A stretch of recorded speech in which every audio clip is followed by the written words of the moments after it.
Podcast.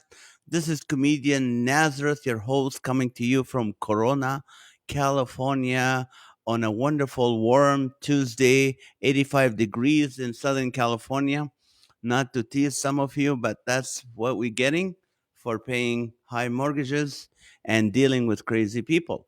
But welcome. It's so awesome to see you guys with us today. And before I bring my guest, my friend, a wonderful comedian, a professional, wonderful keynote speaker, I want to just let you know today is Giving Tuesday. What is Giving Tuesday means? Means, you know what? Some of you really went on Black Friday and stood in line. People who do that spend all their money. We're not talking to them. Then there's people on Cyber Monday. Those people are waiting for the latest gadgets and they can save money and buy. So, but Giving Tuesday is for the people who want to support ministries, who want to plant seed into God's work and be part of what God is doing through people. And of course, we have two ministries that we can push that co founded one and founded the other. One is the Voice of the Refugees, where we help Middle Eastern, Iraqi, Syrian, Afghani refugees here in Southern California. You can always donate to that. Just let me know. We'll send you the link, vorservices.org. But also, we have Laughter for All. Laughter for All is a ministry that brings the gospel through comedy to people who cannot normally afford to go to a concert and pay 10, 20, $30 to see a comedian. So what we do is we rent a stadium or an arena, or in these times we rent a pavilion and bring people for free and then entertain them for an hour and a half with laughter, music, and then share the good news of Jesus Christ with them, and then allow them to be, to respond to the gospel and have local pastors up front or on the field to talk to them and really lift them up and disciple them. That's what we've done during the pandemic. Not all we did, we found that from the first day of the quarantine, we started the Live with Nash show where we bring laughter every single weeknight to people to encourage people, lift them up, and just been a blessing. We're able to share the gospel, encourage people. Also, this show, The Laughter for All, where we bring podcasts, where bring people like Lee Strobel and Josh McDowell and uh, different people who can really speak into your life. We had, Mr. American, we had Mrs. American, we had people talk about health, makeup artists to the stars, we had financial CPAs, we had different people that come and kind of lift you up, but they all have something in common. They all just share the good news of Jesus with you at the end of the event. Today is no exception. I have a very good friend that I want to bring. But before I do that, if God puts it in your heart to support Laughter for All, be to partner with us to bring the gospel to people now and as the pandemic is leaving, as we're done with all the Greek alphabets of the variants and we're getting to back to normal, we are doing some. So go to laughterforall.org /donate and be able to, support the nonprofit ministry over there if that's what you want to do. So thank you so much. We really need to spread the gospel now more than ever. So that will be a great thing to do. But the important stuff here is my good friend Rik Roberts. Rik Roberts is, you know what, at the CCA, which is the Christian Comedy Association, we know Rik Roberts as the professional. He's always professional in everything. Even when he talks to you, it's like already scripted. It's not something that he just boom. He just very professional, very scripted, very calm. You can't shake this man. And I really one of the things I feel. Few years ago, when I was the president of the CCA, I had to share. We both shared on teaching because he's a great comedy teacher. I teach comedy, but this guy really teaches comedy.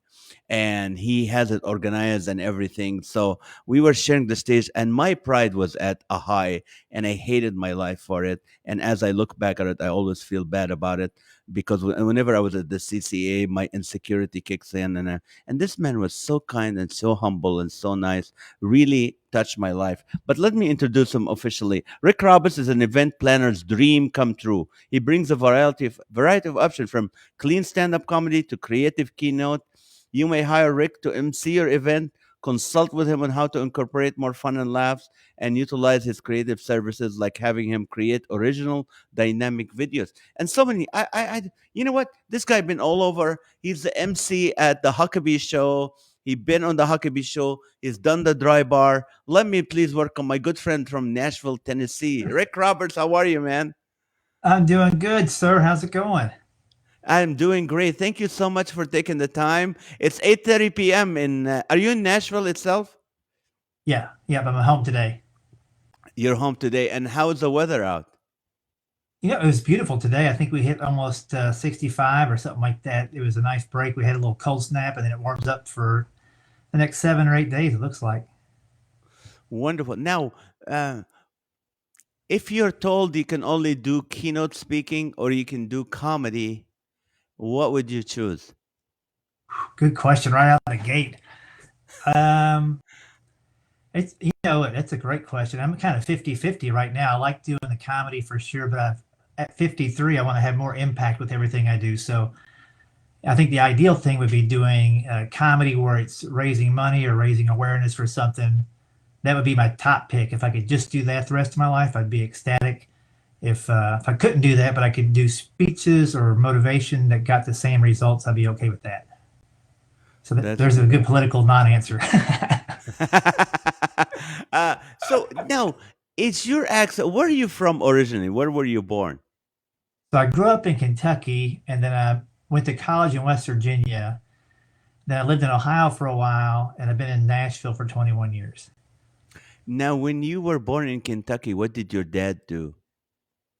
He primarily was a tobacco farmer, but he also, after the military, after he was in the army, came back and worked for IBM, kind of in just managing inventory and things like that. He wasn't a computer programmer, but he worked there to get the benefits for the family.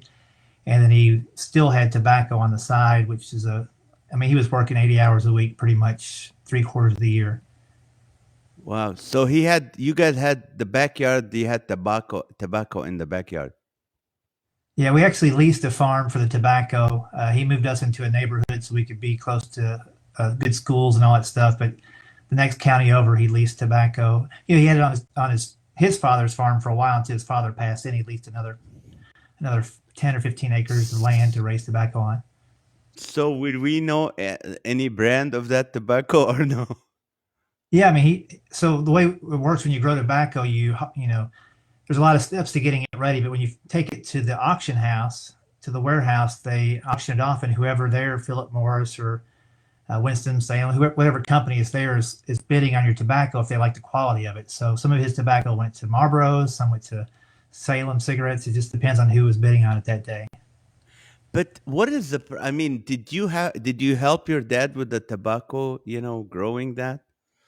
Yeah, I helped him smoke a lot of it when I was younger. Were you like 10 years uh, old like, "Oh, dad, this is good stuff." well, yeah, actually, I think it was either when I was 8 or 9. Uh, my dad had come back from working, and we were watering the plants around the house and stuff like that. And he was smoking and put his cigarette down. I picked it up and took a puff off of it, and I was like, "That's pretty good." And he looked over at me like, "What are Was you doing?" I said, "Well, you smoke it. I can smoke it." And from that day on, I was sneaking cigarettes. But the next day, he quit. Like when he saw that I was watching what he was doing, he quit. But I still smoked for pretty much till I hit 25 years old, I think. you like me? I quit at age 23. I think I quit Marlboro Red, and that was it. But let me ask you this. Did your dad, if you told, did he ever come and see you perform? No. Ah, There were a couple of chances, and it's not out of the question yet. that he could see me live. He's seen all the TV stuff I've done and DVDs and stuff like that. I send those to the family or let him know when I'm on. And but you know, as far as coming to a live show, every other member of my family who's come to one has ruined it in some way. So I think I'm okay with They heckled you, didn't they? Well, for example, like my uncle Chuck, who's on my mom's side, real fun-loving guy. He came and sat in the front row. He's hard of hearing and can't see that good, so he's the perfect guy to sit in the front row because Of course. he can't utilize that seat at all. But he's sitting there.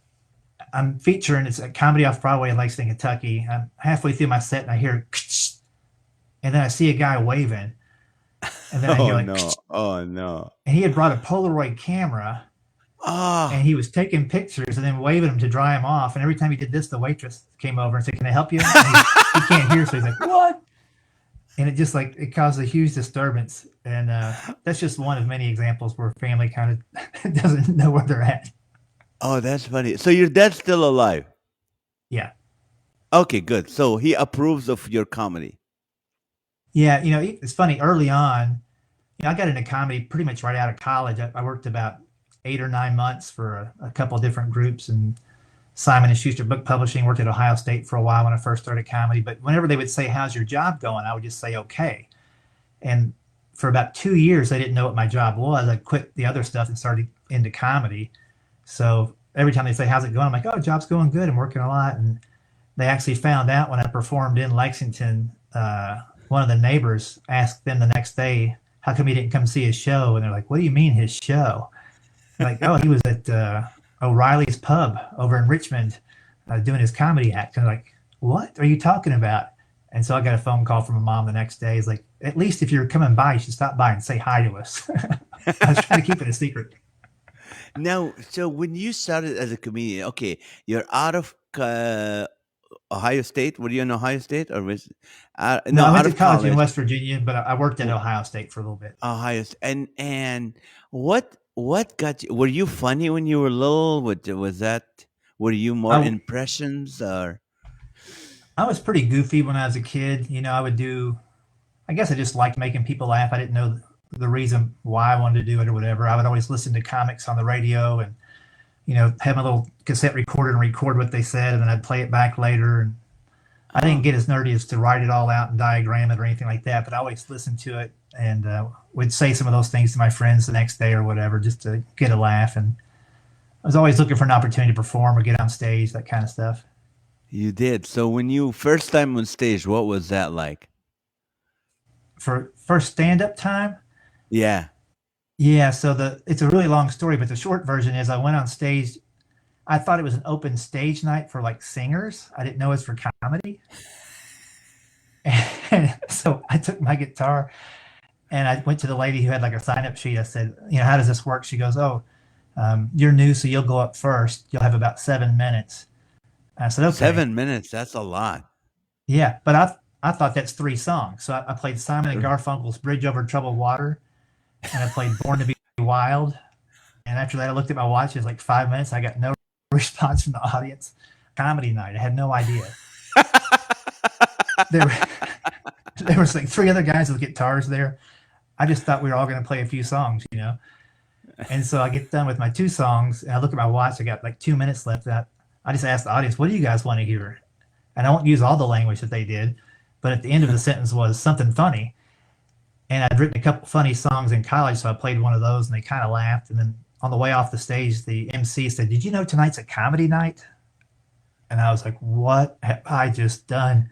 Like I just almost oh passed no. out from embarrassment. And I grabbed my guitar and I headed out the door, and I forgot my case. I was just going to get out of Dodge, you know. And a couple of people came out, a couple of comics, and said, "Man, that was genius. That was like Andy Kaufman. You were trying not to get a laugh." And I was like, "I Oh. didn't know it was comedy."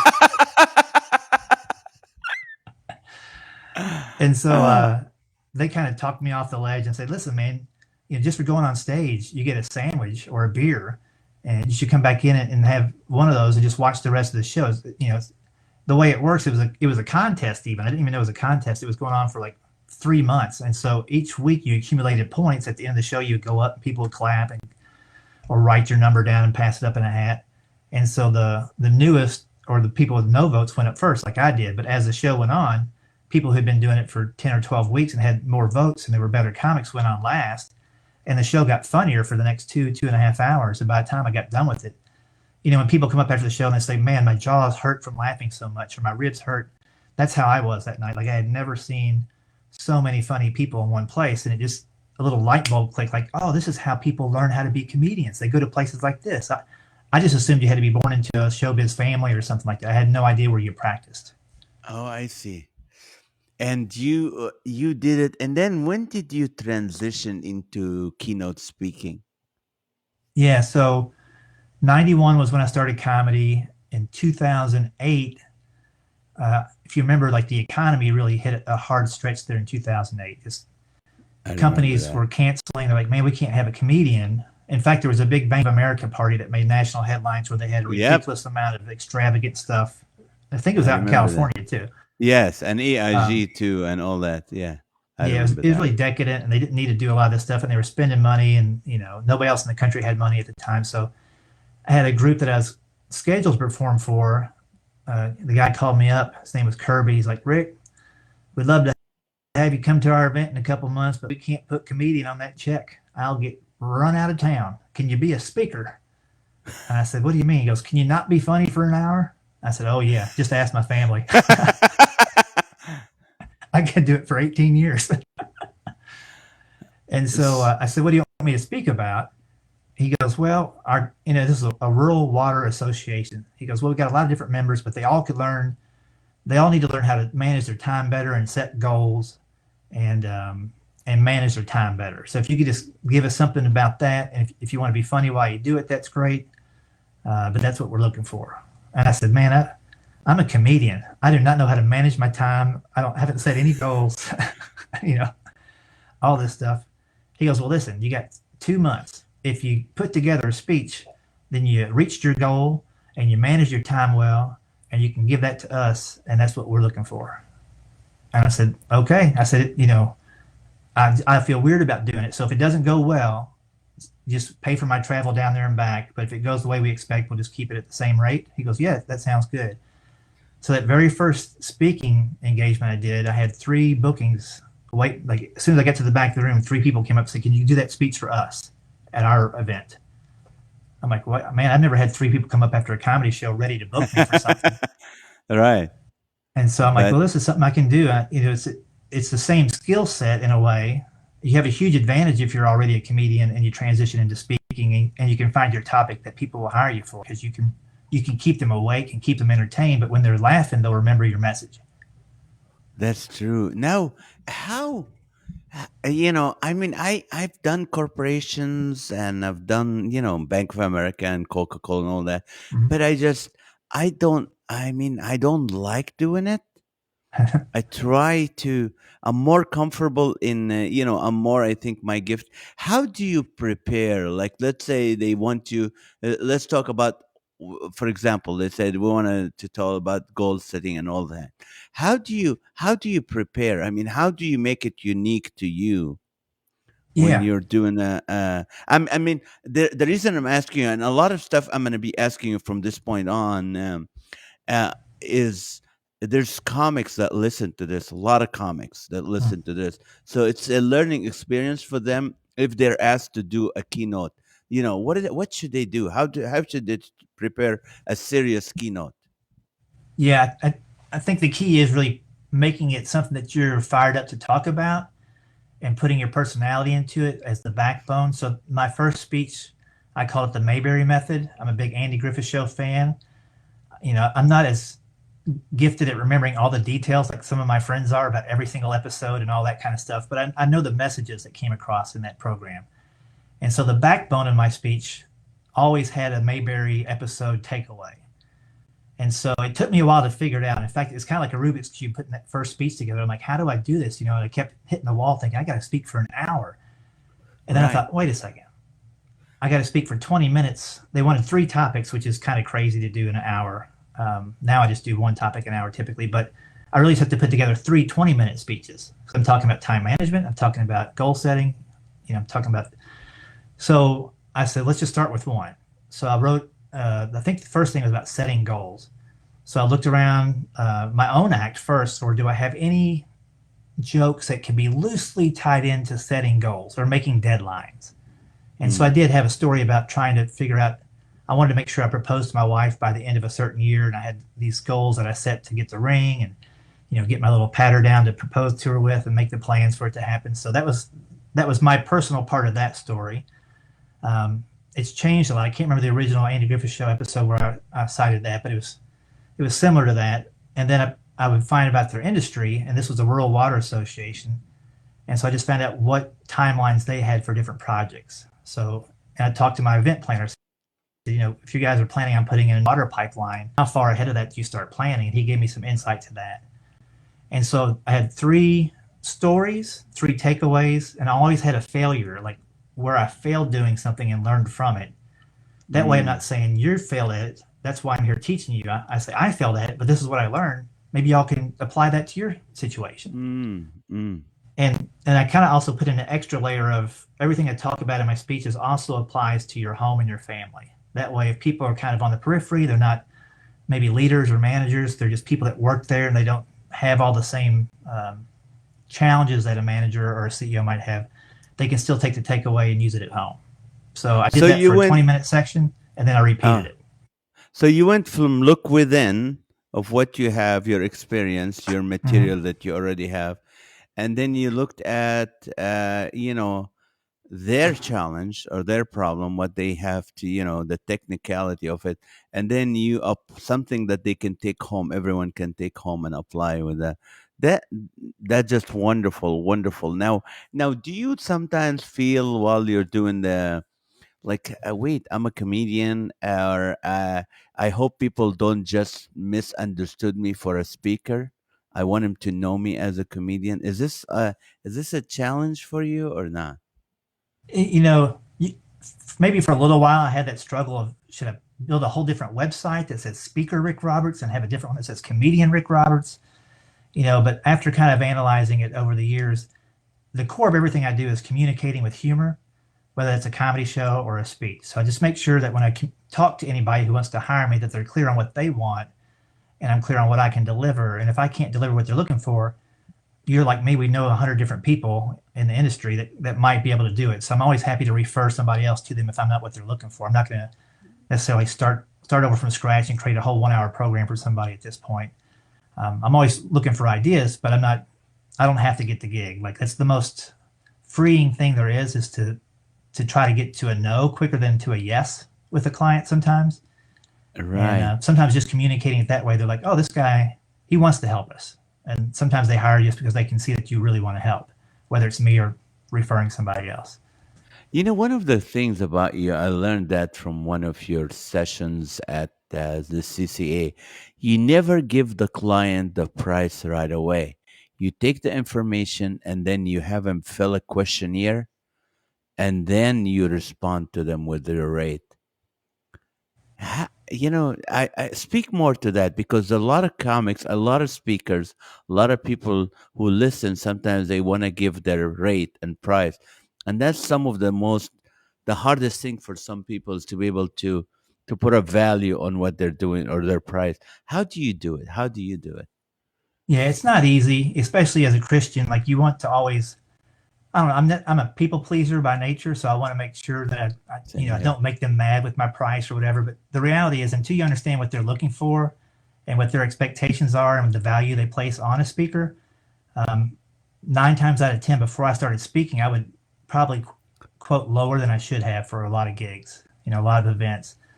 When I joined the National Speakers Association, I learned how they kind of approach things and how they really wanted to learn more about the client before they even said yes. And so that's the big first part is when I get an email, I make sure I get a phone call before I discuss price or anything. I just want to find out if I'm the right fit. And I make it really clear that if I'm not, I'll try to find somebody who is or point you in the right direction. But you can ask them certain questions that kind of give an idea of what their value of a speaker is by asking who they've had in the past. Um, I always I always ask, can you tell me a speaker you've had in the past that went over really well, and maybe one that really didn't? You don't have to give me their name necessarily, but why didn't it go well? And that way they start looking at their own events as like, oh, we hired this one guy because he was cheap or because he was famous. And a lot of times they'll hire a name because they're on TV and they get there and they don't have anything besides the name recognition. There's all kinds of different variables. But Right. the whole time you're having a discussion, you're building a relationship with them.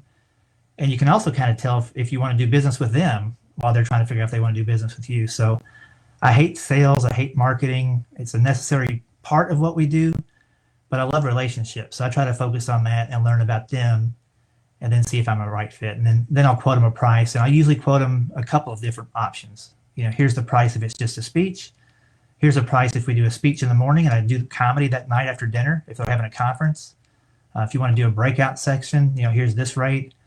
If you want to come in a day beforehand and sit in on the conversations you have in your other keynote speakers so I can apply that into my speech, I can do that. But I give them a few options. So You are I so guess, professional. and you This should know your amazing. value too. Like, your value if you have to leave home, leave your family for 2 days. You know what your travel I expenses are, all those kinds of things. You don't want to cut yourself short. Right. I mean, I do that personally, and sometimes I have to go to my agent Linda and have her deal with that part. But Mhm. sometimes when you're like, it's going to be a big gig because the email said that big money, and I was like, okay, I'll do it. Have you ever done that? With like, yeah. I mean, they already wrote the budget, so you go, yeah, I'll do it. I Yeah, can work around it and make it happen.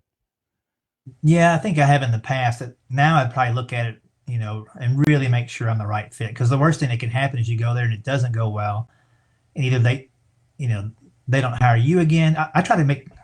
Here's the thing I started doing like 5 or 6 years ago. I want to have lifetime clients. I want to have people I can go back to every 2 or 3 years or every year and do something different for. Because I'd rather have a relationship with that company over time and understand what they do so that I can give them actual value and not just come in and do a canned speech or a canned comedy show. I want to be part of that. So I try to focus on groups that are big enough that have multiple needs or multiple conferences or get togethers. If they, maybe a company has a leadership conference with just their CEOs and their C-suite people. They might have just, newbie training sessions. They might have a marketing team or a sales. I want to be able to work with those people. So that's Right. the other part. If they got a big budget, that's one thing. But if they've got a budget that repeats every year, that's a better thing. Yeah. Now, Mayberry, you do Barney Five better than anybody I've ever seen. And when did you find that out? I mean, you kind of try to look like him when you put the outfit on. Yeah, it's I don't know if I've got a graphic I can put up, but yeah, when I was growing up, now I'm from a generation that I grew up in the '70s is when I was in the house, and '80s when I was in high school and college. So my parents pretty conservative. We watched a very limited amount of TV. Andy Griffith, everything we watched was in black and white except for the $6 Million Man. That's the way it Yep. was. Steve Austin, yes. Yeah, the He was Waltons, in Little House Kuwait. on the Prairie. We watched him in Kuwait. He was called the 6 million dinari man, but the rate Yeah. changed for the price. But Barney Five, can you do a Barney Five real quick or no? Just for people who Well, don't I know. can do a little bit for you right here.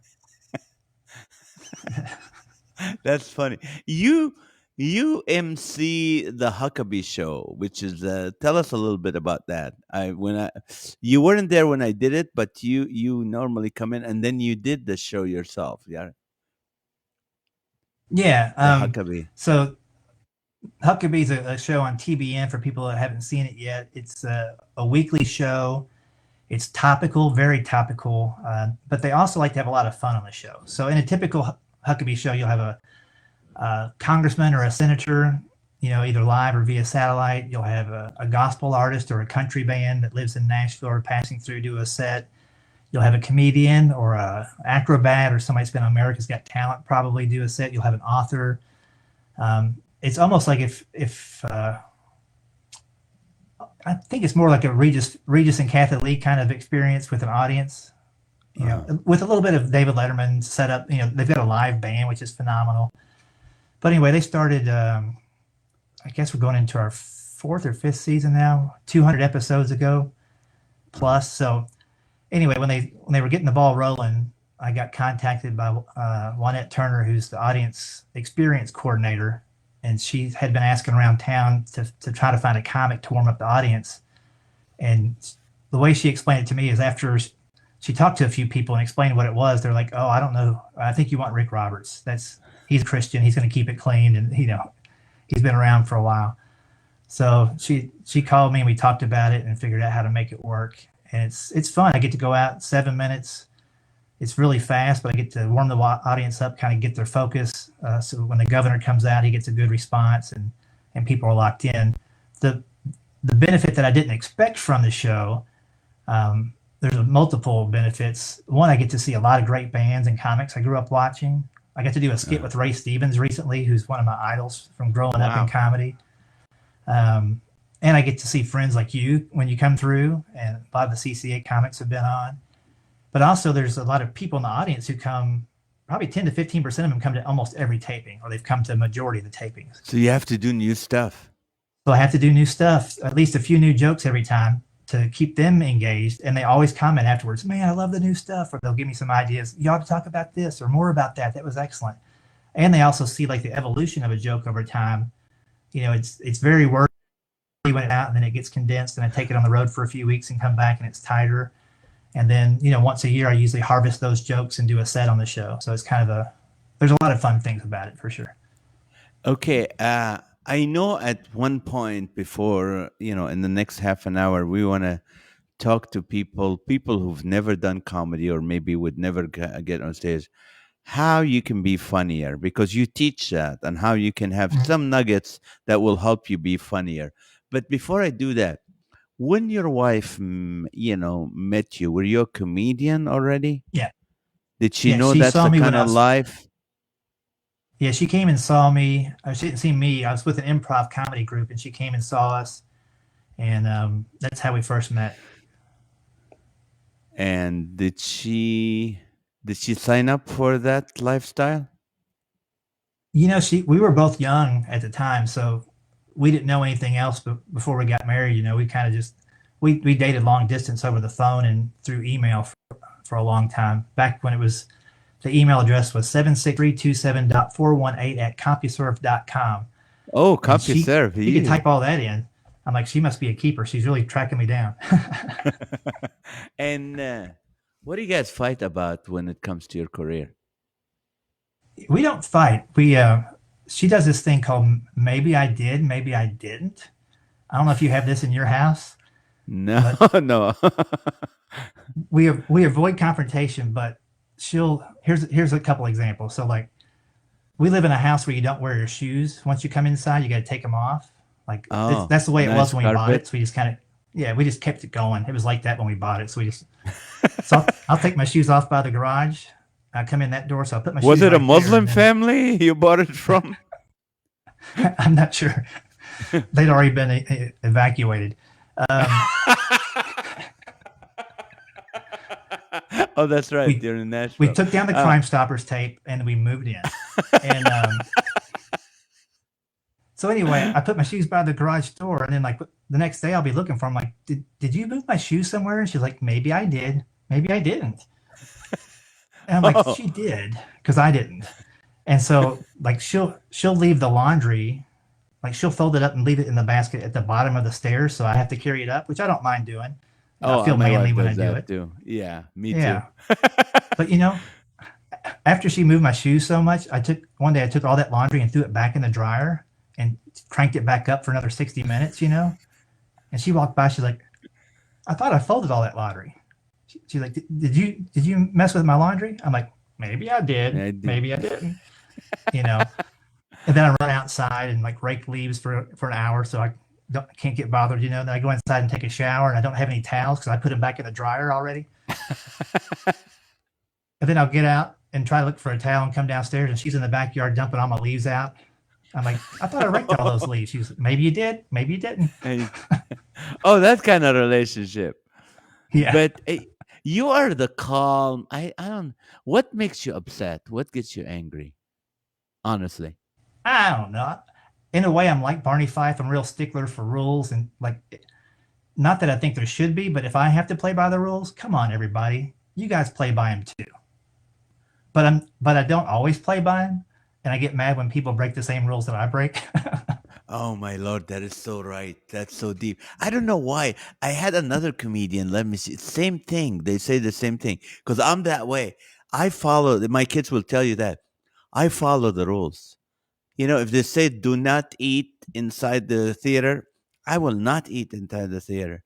And there's certain thing that I break, and I get mad at people like, why would they break this? But you're right. So that gets you right when people don't, like someone cuts in line in front of you while you're on stuff like that bothers you. Yeah, like the best example is on the highway. Like if everybody's jammed up in the right lane to take an exit, but I can see that there's a mile before I really have to get over, I'll go as long as it's flowing, and then wait for somebody who's on their phone not looking. I'll pop in right in front of them. But as soon as Yeah. I do that, if somebody pops in front of me, I'm like, come on, dude, really? What are you doing? All right. Now, what do you call it? Oh, what is it that what would be a highlight in your career? Like, let's say every comedian have something to look forward to. Like, wow, when I get to that, that would be great. What is it for you? Maybe you're I don't not know. there yet. Maybe you are there. To me, it's just being able to do it has always been the goal. Like just to be able to that somebody would want me to come perform somewhere. You know, that's always been the goal. And what's funny is at the end of every year, I'll look back and there are like two or three real big highlights that I couldn't have planned on, didn't expect, but they just happened. And I find that Mm, with most career stuff, and I don't want this to be like a blanket statement, but the people I know that are in the entertainment industry that are really career driven, they don't have a very good home life, or they don't have a lot of friends because they're burning a lot of bridges to get those goals done. So much of it's out of your control. Everything really is, but a lot of those things are out of your control, whether you get on a show or don't get on the show and that kind of stuff. I just try to focus on when I get there, doing a good job and always working on new material and having new content and try to put myself in the audience's seat. Like, would I want to watch this guy? When he came on stage, did he change the temperature in the room? Did he take it up a notch, or was it just another guy getting on stage, doing another 5 or 10 minutes or an hour or whatever, and then leaving? Did he have an impact? Those are the things I'm looking for now. So that's really the goal: is when I do a show, was it worth doing for everybody, me and the audience? Now, let's say I am okay. I never want to be a comedian, for example, but I want to be funnier. I want to be funnier when I'm at a Thanksgiving dinner or at the Christmas party, or I want to be funnier doing a speech or something. What nuggets do you give, like few nuggets that you give your students that will help them to really easy nuggets to take home and be funnier? Yeah, if you let's say if you've never done comedy before, the first thing I would say is, all those stories you tell, just tell the ending of the story. If you want to be funnier, cut out a lot of the stuff up front. Find out what's funny about the story when you say this or when your kid said this to you. That's the funny part, and see how quickly you can get to that part. Because if you can do that with, say, 5 or 6 stories that normally take you 5 minutes each to tell, you can get 5 or 6 laughs in 4 or 5 minutes instead of a half hour. And you'll Mm. have people still around. Like if you have 5 minute long stories with one funny thing at the end, I guarantee after that one funny thing, people are like, "Hey, there's Bob. I gotta go see if he needs some ice." They're they're rolling on. So brevity is the soul of wit. I think Shakespeare said that, or Hound Yeah. Solo. I'm not sure who said that, but one of those two people did. So just get to things quicker. That's the first thing. Um, have a have a good introduction to yourself, and you don't have to be self-deprecating, but if you meet somebody at a party and they say, "Hey, what do you do for a living?" If you have a funny response and then the real response, that's great. And every job you have, you can reterm it or say it in a different way that's funnier than what it actually is. So I would start there because we all have different occupations. So what's the funniest way to describe what you do? Take the job title out of it, but tell what you actually do and have fun with that. I would give those two pieces of advice to anybody just kind of kicking the tires on being funnier. That's a very good advice. Uh, how did Rick Roberts come to Christ personally? Not because mom and dad were believers. How did that Right. happen? Yeah. So early on, that was the case. I think I was probably 9 when I got baptized, young kid, just because family kind of expected it and I understood, but you don't really, I really, this is a weird thing to say, but until you actually have kids, like it really hits you what it means to give up your son. Like that really hit me between the eyes when I had my first. I'm like, wow, this is what God did for us. He gave up his son for us. Like it really, and I got rededicated at that point. I wanted my son to be old enough to see me do that. So that was important to me. Um, Mm. and I had probably, a lot of selfish years. I mean, probably until I was a parent and had, started to think about other people instead of myself, where I was technically a Christian and I had been saved when I was 8 or 9, but I wasn't really living the life like I should, and really wasn't around people who were either. And that was my choice, but I didn't really surround myself with people who had my best interest in mind, as well as their own families and their own friends. So that was a real turning point. That would have been 13 years ago, 13, 14. Mm. Were you seriously just Yeah, dedicated where I your said, life to Christ? I've been kind of pretending or neglecting or conveniently dialing it in when I needed to instead of living it day to day. Now you mentioned your dad was in the army. Yeah, he didn't serve time overseas, but yeah, he enlisted in the army when I got out of high school. Was he the tough military parent, or was he He more he was very humorous? to the point, and he was almost always tired or exhausted. And I remember that military wise, like I remember he taught us how to like make our beds to where we could bounce a quarter on them and they pop up, like the sheets had to be that tight. We had to make up our beds when we got up in the morning, that kind of stuff. My favorite story that he ever told me about being in the armed forces, I guess he was one of the MPs at one point, and he had to go chase down a guy that went AWOL. And so he went a few states over and found the guy and had to handcuff himself to this guy on a train and bring him all the way back. And Wow. he told me that when I was like 10 or 11 years old. And the whole time I'm like, what'd you guys do when you had to use the bathroom? Did you just like handcuff him on the other side of the door? He's like, go to bed. Too many questions. Now, what do you call it? What is an MP? Military police? Military police. Yeah, he was Yeah. a military police. Okay. And do you make your kids make their bed and make it tight, or no?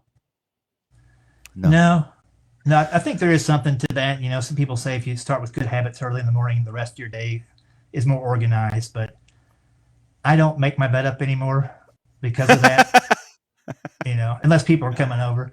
So I don't, I'm not a big stickler on little things. We all have a different idea of what really matters. And that right now doesn't really matter to me at all. Does your wife ever go, Rick, come on, get more excited, get more passionate, or no? Because you're No, always steady. You're very controlled, steady. Nothing I am shakes you. now.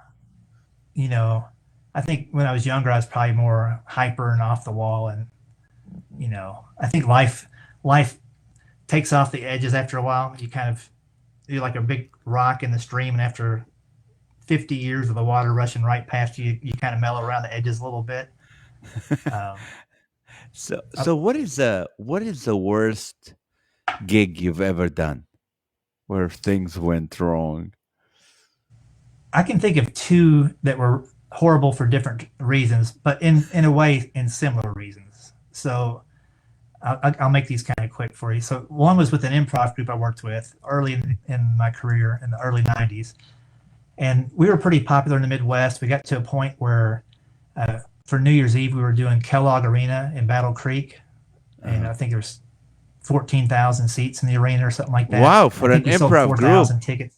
Yeah, I think we sold maybe 4 or 5,000 tickets to the New Year's Eve show.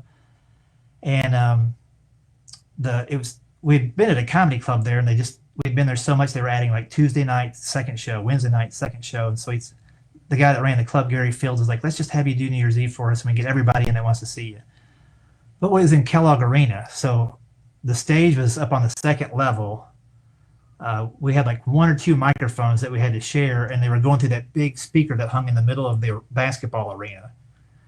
And the timing was so bad that by the time we got to the punchline of the joke, the people had already moved on. Like we had one scene where we would the audience would ask us questions, and the host would repeat it to a panel of three people. We'd answer it one word at a time. Mr. Know It All, they call it. Yeah. And so they're like, you know, they asked us a couple of questions, and then the third question was, when does the comedy start? Oh no. And at that point, Gary came over and said, guys, it's my fault. The logistics here are bad. We should have had you on the floor. We should have done a banquet room and had, multiple audiences coming in throughout the night. Let's just give everybody tickets to see you at the comedy club where it's a better fit. And so Oh no. that Oh one was no. rough because it was New Year's Eve, and we were done for the night, and the night still had 2 more hours to go. Oh no. That's bad. That's bad. That's Yeah. bad. And then stand up wise, I had a show back in February before vaccines, and it was already touch and go with people wanting to get together, and it was for a group of educators. Anyway, a sponsor had paid for me, so that's the best part of the story. It didn't come out of these individuals' pockets, but because of COVID, they had a ball. They were going to be in one ballroom. They ended up getting 6 ballrooms opened up wide, Oh. and the closest person to me was at least 180 feet back in the back row. Oh. And the 60 people that came, they all sat in the back row except for maybe 2 people that were up front. Oh my And lord. I had an hour to do at 8 o'clock in the morning of comedy. Ouch. Ouch. Ouch. See, that And hurts a so, comedian. I can oh feel your man. pain, brother.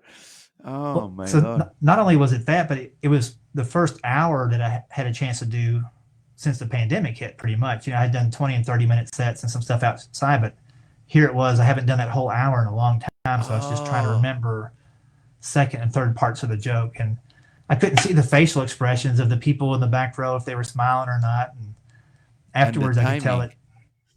that, everything was just so hard to do. So if I could have gone back in time, I would just said, we're not ready for it yet, and let's do it next year. I was actually helping Right. another guy out who couldn't come because he couldn't travel on the airplane at that time. Oh, I'm And sure he so, knew what was gonna happen. yeah, well, I took a picture and said, this is what I was up against. And he's like, ooh. Now, travel story, crazy travel story for you as a comedian. Hmm. Early on, one of the weirdest things was I was up in Sault Ste. Marie, Michigan, or somewhere close to that, very at the tip of the glove, way up there, And it was the middle of January or February. Really free. I mean, it had to be 28 below outside or whatever. And at that point, I was doing like the weekends were at a comedy club at the Tuesday, Wednesday, or Thursday, sometimes at a Holiday Inn. Remember all those gigs, the Best Western gigs and Yeah, Days Inn and all yeah. that stuff. So this gig was at a Best Western that had the access from the outside. You could pull up and go through a sliding glass door and come in your room, and the upstairs had a balcony. Yeah. And I was upstairs, and below me, on every room in this entire place, were people getting ready for the next day, where they had the Snowmobile 500 race, and they had pulled their snowmobiles inside the hotel rooms and were tuning them up all night Ah, long.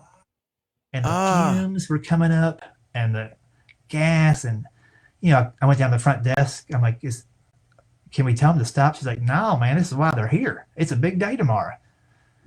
And I'm like, and I was so broken. I didn't have enough money to go check into another hotel or hop in a car, and I just had to stay there till the next gig the next day in the next town.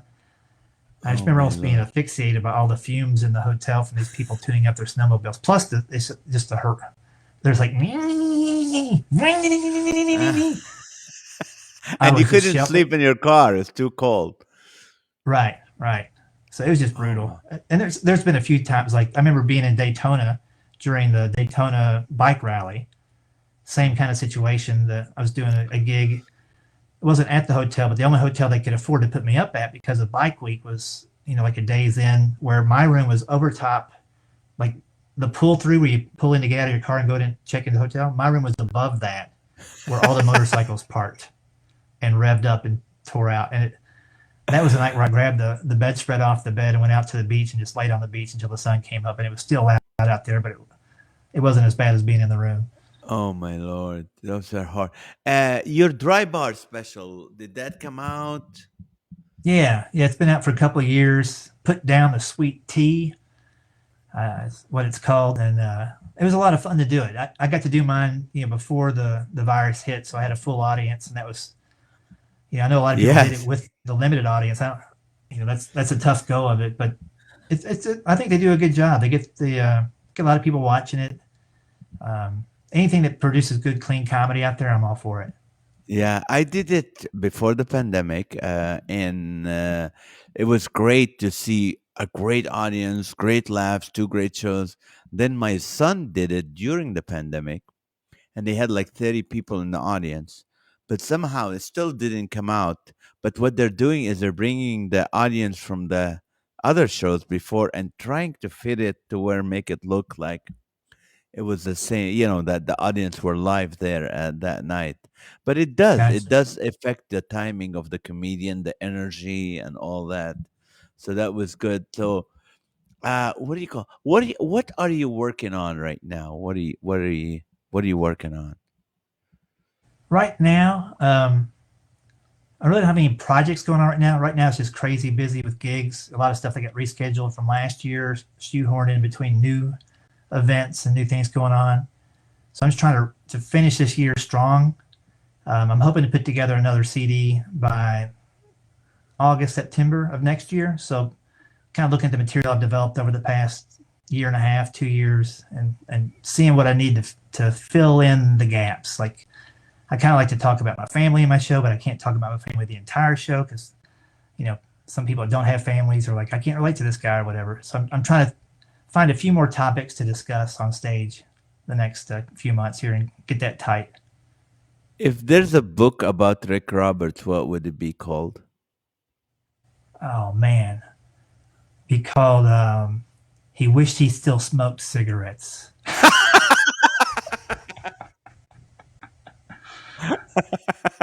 Uh, Okay. Either that or he wishes he was on his bicycle right now. Do you ride bikes? I Are got you a into bike? that when everything shut down. I wanted to get outside and get healthy and get some vitamin D and get my body back in shape. I kind of bloated up a little bit, and I can't within picture three you or four, bloated. well, we've all You're got our always own versions skinny. of big and little, Bl- but I got into it to where I started riding 100 miles, and just doing some long treks. And average ride is like 25 or 32 miles, but would regularly go for 50 or more. And this past year, I'm almost at 5,500 miles. So it's like going from Key West to Nome, Alaska on a bike with Wow. 1,000 Now, miles left over. when you do 100-mile day, is it 100-mile day? Yeah, it takes, the How first many one, it took hours? me 6.5 hours, and then it took me 5 hours and 40 minutes to do the second one, I think. And what does your Um, kids say about that? Where's dad? He used to travel. Now he's home. Now he's gone on the bike. yeah, I would pick days when they were in school or the weekends when they had their activities and didn't need me around and that kind of stuff to do most of it. But um, it's one of those things where remember when you were a kid and you ride a bike and just how much fun it was? That Yeah. part never goes away. And so when I started riding my bike, I started getting out. I started learning about how to get around Nashville. Like I can ride my bike from where I live in Mount Juliet to the other side of Nashville and back, in an hour and a half, 2 hours tops. Wow. And I know different ways to do it and green ways to take. And I learn about neighborhoods, and it's just fun. It's a good way to explore. Have you ever been to Biscuit Love Oh for yeah. breakfast? Oh yeah. There's a good. I Oh yeah. love Down Nashville. Gulch. Yes. I come to Nashville a lot, and there is Love Cafe, the Love Cafe by the Loveless bridge. Cafe. Loveless. Oh, it was Love Cafe when I was there. It's It's Loveless now. Loveless now. They took that. You took it Now, away, man. how have you ever done a lot of travel as a comedian or speaker to where you felt guilty and didn't know how to kind of discipline your kids when you came home because you felt guilty? Oh, like I wouldn't discipline them because I hadn't seen them enough. Yeah. Um, no, I remember when my son was like, I want to say he was like 3 or 4 years old. I went away for a 2 week cruise. I was doing a cruise ship, and I knew it was going to be kind of hard before I left. I did sleep great for 2 weeks, by the way, though, when I was on the ship. Um, but then when I got home, I remember him being so little. I went to hug him, and he was so excited to see me. His feet were just kicking out. Like I was holding him, but he just Oh, wanted to run around and jump up and down. He was so excited, and it kind of crushed me. And he's like, "Don't ever go away that long again, Papa." So oh, I'm like, "Oh man," because when you don't really know how your kids process things. right. To me, until they're like 2, it's like Groundhog Day. They wake up and they recognize a few things, but it seems like the same day to them. Like, but at 3, he knew patterns and he knew I was usually home more than that. And so I don't. I'm pretty positive I haven't been away longer than 9 days ever since. And usually a week is the most. You're right. That's a long time. Yeah, with Yeah. with really the longest average being 3 or 4 days. Now, if people want to go, I wanna take Rick Roberts' comedy class, or I wanna become a keynote speaker and learn. How can they do that? If they want to learn about comedy, I would say the first thing is check out my podcast, School of Laughs podcast. Nazareth has been on that. It'd be a great first episode for all your listeners to check out. We talk about how you got started and all those good stories. But there's also on the website, schooloflaughs.com, you can search any comedy topic on there. You just in the search bar with a little magnifying glass, put in how to write jokes or how to get over stage fright or anything that you're wondering about. We've probably covered it. And it'll pull up blog posts or multiple podcasts where we talk about that and just, answer some of your own questions doing that. And if you're intrigued and you're like, maybe I would like to take a class, you can learn about all those classes on that website as well. So you mean that all these things are free, and then if they want to continue, they have to pay after that? Yeah, and there's 253 episodes, so you can listen to a new episode every week for 4.5 years. What is that right? Four, Yeah, yeah, four, 5 years, yeah. If and you're then not decide. funny by then, you need to quit. Yeah, yeah. And it's and we talk about how to write jokes. We also just talk about the comedian's journey, like we did tonight, and different things that revolve around speaking and comedy. What is something, I always believe, Rick, that there's every person knows something more than other people.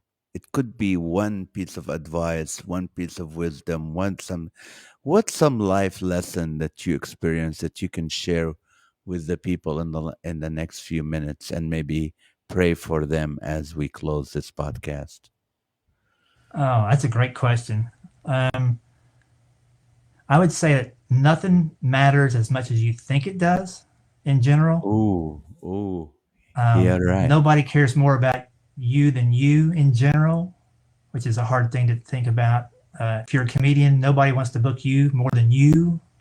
So, what can you do for others? If you can figure that out, what can you offer them that they need? Whether it's your friends or, I mean, we're not talking about bookings, but if you know friends that need something and you've got it, these are good things to share with your friends. Just to ask one question, like, what's going on right now, and just listen.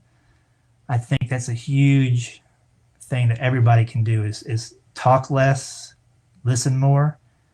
And Mm, obviously, if we're not sharing what God has done in our life, then we're missing a huge opportunity. That's really the reason we're here. Everything else is just stuff we're doing while we're here. So to take pressure off yourself from trying to do things that you think other people think you should be doing is a gift to yourself. wow, That's that's I don't know. good. That's the way I That's kind of good. approach That, things. that that's very good. That's great advice. Would you close us in prayer, and then after that, I will you give us a website where people can reach out to you to book you for keynote or for comedy and all that. Sure. Hmm. Lord, thank you for this time together with Nazareth, with all the people that are viewing in live or will watch this down the road or listen to it, maybe even years from now, that might hear what we talked about today. Just have them know that you are the reason that we're okay, that when things aren't okay, you're the reason that things can get better. When times are very unsure, like they are across the globe with different viruses and all these wars and fighting and anger and violence, that's not the way you intended for it to be, that we made it that way, and the only way it's not going to be that way is for us to stop doing those things and stop doing things that contribute to those actions. Everybody's going through something personal or health wise that's listening. Just let them know that you're the comfort that they're seeking, whether they know it or not. That you gave us science and doctors and knowledge to help treat things. That ultimately you are the answer to all the problems that we have. And so if we're not looking there first, along with the other things that we're looking for, we're not finding the answer that we really need to find. I just ask for comfort to everybody that's listening or watching, and whatever they have going on right now, that it can be okay, and that things might not work out the way they want it to, or their expectations might not be met, but yours are the ones we should be thinking about, and your expectations of us are to share the gospel and what you've done in our life. And you've done so much in all of our lives. I'm very blessed to be able to do what I love for a job. I don't take that for granted. And I know that you've given me the gifts to speak and to educate and to help motivate people when they need something. So we ask you to bless all the people that are listening and watching. And in Jesus' name we pray. Amen. Amen. Amen. Rick, thank you so much. How can people get a hold of you to book you to reach out to you more? If they want me to come and do a comedy show or a speech, they can just look up rikroberts.com, and you got to spell it R-I-K, Yeah, rikroberts.com. like it's written here, right? Roberts. Yeah, Yep. rikroberts.com. So thank you so much for taking the time. Say thank you to your wife and kids for allowing you to be with me for this whole hour. I'm sure you helped a lot of people and love you, man. I can't wait to get together and work together again. Yeah, love you, buddy, and hopefully we get together sometime sooner than later. It'd be a I joy. know. Same here. Thank you so much, Rick. I appreciate it, brother. Alrighty. And if you guys are watching, remember it's still uh, Giving Tuesday. If you live in the West Coast, you still have about um, what do you call it? Let's see, 4.5 hours to give, 4.5 hours to support Laughter for All ministry, to support reaching people for Jesus here in California and all over the world through the podcast, through the Live with Nash show, and through the stand-up shows that we do, the outreach comedy shows. So that you can still do that by going to laughterforall.org and click on the donate button. If you're in the East Coast, you don't have much time, so you better jump on it. Like they used to say, wrap it up, toots, and just go to laughterforall.org and donate to help support. Every penny you give is tax deductible. And just thank you so much for watching. Thank you for supporting comedians, especially the Christian comics that do clean. Christian not necessarily means Christian, just, do Noah joke and Adam and Eve joke, but actually comedians who hold the standard of Christ when they're on stage, either at a club, in a cruise ship, in a company, like with Rik Roberts and myself and others. It doesn't matter where we are, it's still going to be honoring the Lord through our performance. So thank you for supporting that. If you're in a place where you can in charge of booking your company or your church or any ministry or nonprofit, nonprofit galas are, when you have a comedian, it really helps. Laughter opens pockets. So these are stuff that you can, reach out. So if you want to get a hold of Rick, hold of myself, let me know and I will connect you with him. Or you can go to rikroberts.com and reach out to him right there. Love you guys. Thank you so much for watching. And remember, 8:30 p.m. Pacific time every weeknight, tonight included. We'll be at the Live with Naz on Facebook under Comedian Nazareth. Live with Naz. We'll see you then. God bless you and good night.